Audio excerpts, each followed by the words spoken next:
Hello my beautiful people, welcome back y'all. I haven't done a sit down video in forever, but here we go.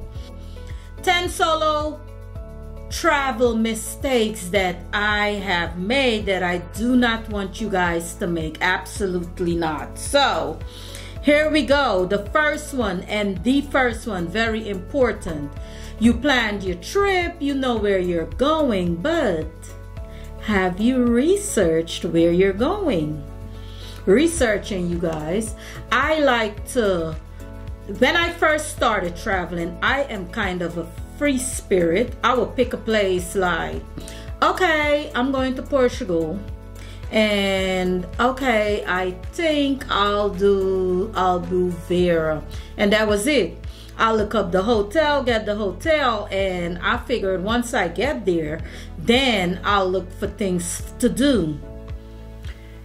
My advice now that I've been traveling for the last 3 years is research a little bit. You want to know about the culture, you want to know about the different foods, you want to know about the area you're staying in, you want to know a little bit about the common crimes that goes on there.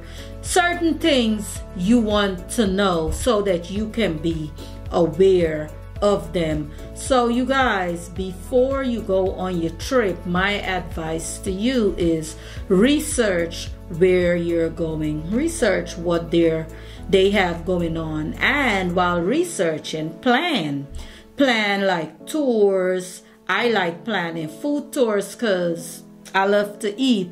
Wine tours, I love wine. We all know that. I'm on a little diet right now. The reason I do not have a glass in my hand, I sat here and I walked up and down, and I was like, girly, stick to not drinking wine. So a little bit off topic, but I like planning food tours, wine tours, and I like doing a lot of walking, boating tours, those kinds of tours. So while researching what's going on in the area, you come across the different tours and plan ahead, a little bit ahead of time. I had to learn that the hard way, because reason being, I would go to these places and find myself stuck on the beach. It's not a bad thing, but after laying there 2 days on the beach, your trip is almost over and you have not seen the place. Because why? You didn't plan it. But if you plan ahead, you researched ahead, then you got things planned for the day. So you're not just gonna be, okay, I'm stuck on the beach again. A second very important thing, walk with cash. Always have cash on you. I'm not saying cash to fund the entire trip, because it's good to have some form of credit card on you, but I like having cash. Like when you get off the flight and you get into a cab, you have cash on you, so you're not rushing going to change monies, because it could all be dangerous. You just have to be aware of everything and just a little bit more cautious. So I like to have a couple of $100 worth of cash on me. And that brings me into number 3. Always have emergency money stuck away somewhere, and that's where the credit card comes in. You have a credit card with at least, I say, an extra $1,000 to $2,000 on it. That's money that was not planned for the trip or for anything, just emergency funds. Trust and believe me, it comes in handy. Reason being, a friend of mine went to Haiti a couple of weeks ago. Not too long ago, a couple of weeks ago, maybe a month or two ago. And you guys know what's going on in Haiti right now. Okay. He spent 4 days there because he went for a week, but ended up after 4 days, it was so bad he decided he's coming home. Got to the airport, you guys, and the airport got shut down, closed down. No entry, no going out. So he got stuck there for an additional 9 days. That's more food, more hotel costs, and all of that. And if he didn't have no money, what was he gonna do? So that emergency fund comes in handy. You just keep it tucked away. The extra credit card or your credit card, you keep it tucked away and make sure if anything happens, you're good to go. Next thing I would say, number 4 is be very cautious of your surrounding. Be aware of your surrounding. In my country where I live, I tend to walk around, especially if I'm going walking or if I'm going somewhere. I always have my headpiece in. But being a solo traveler, I do not do that because I'm always aware of what's going on around me, because you never know who is lurking, who is watching you. You have to be aware of your surrounding. And that's just not traveling abroad, but that's for all over the be aware, because in a minute it's some kind of crime happening anywhere. So you do not want to fall victim to no such thing, especially not in a strange country. So be aware of your surrounding. That brings me to this. If you're traveling, I would say try to get to your destination in daylight.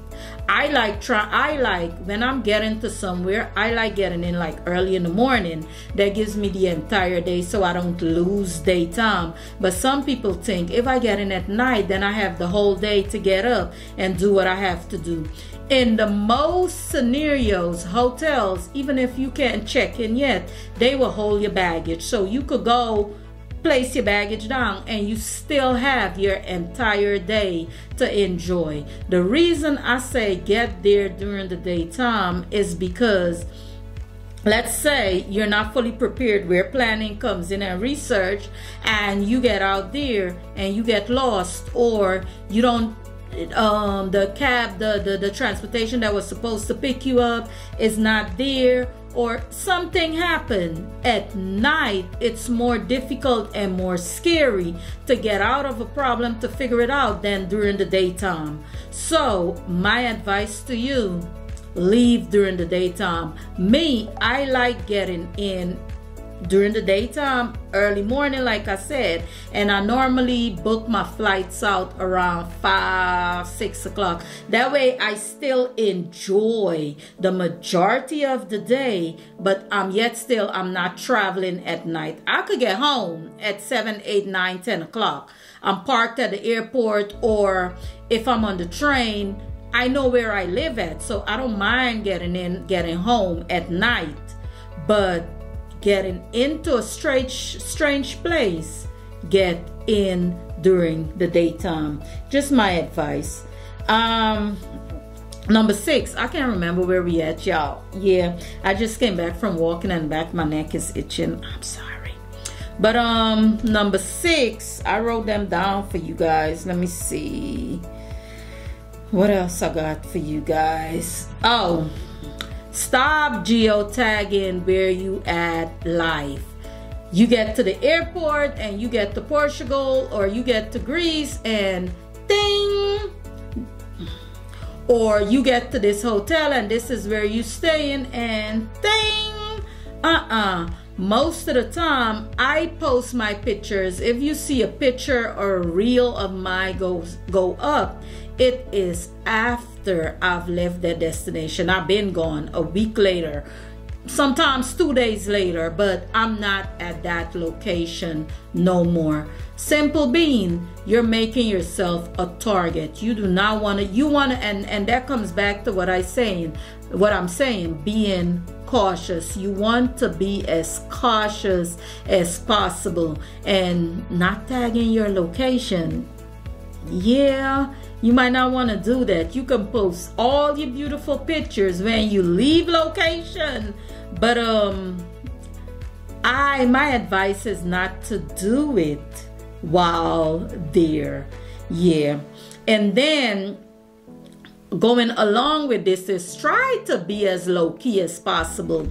I know we like going, especially me, people from the Caribbean, we like to dress up, we like to do, and we like to stand out. You traveling solo, try to be as low-key as possible. Try to blend in. If you see them wearing their normal clothes, slippers and all, try to blend in with the crowd. I'm not saying go there and just be them, but blend in, be as low-key as possible. You don't want to stand out, because that right there is making yourself a target also. And the whole reason for tripping, the whole reason for traveling is to enjoy your trip, not to become a target, not to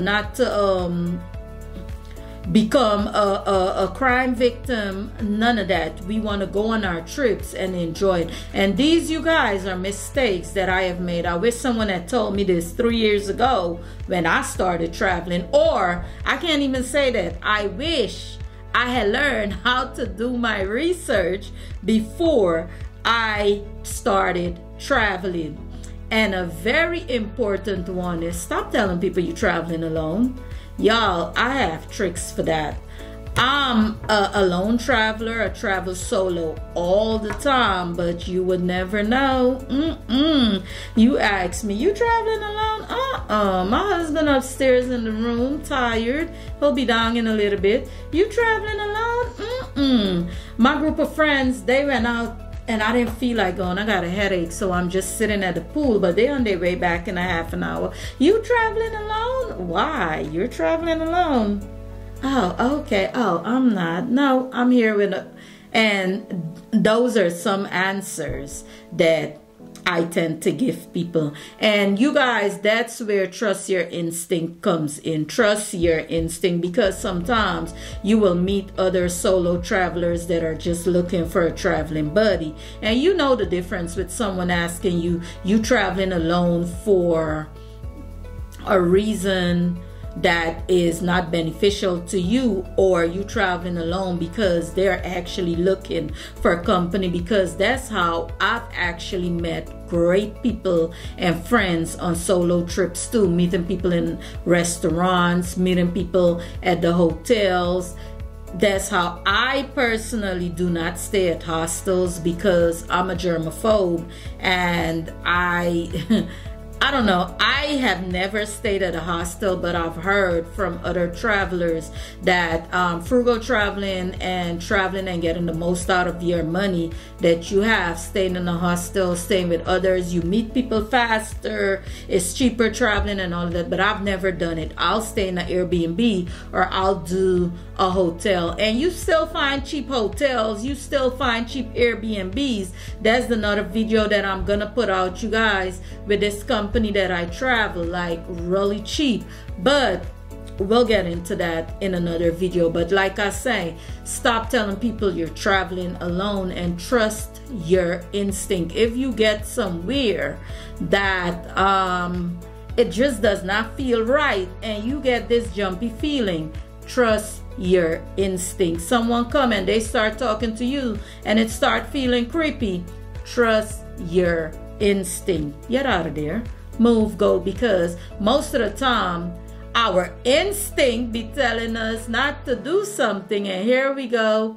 Man, it might not. Trust your instinct. Get out of there. Better be safe than sorry. That's just my motto. Better be safe than sorry. That's just it.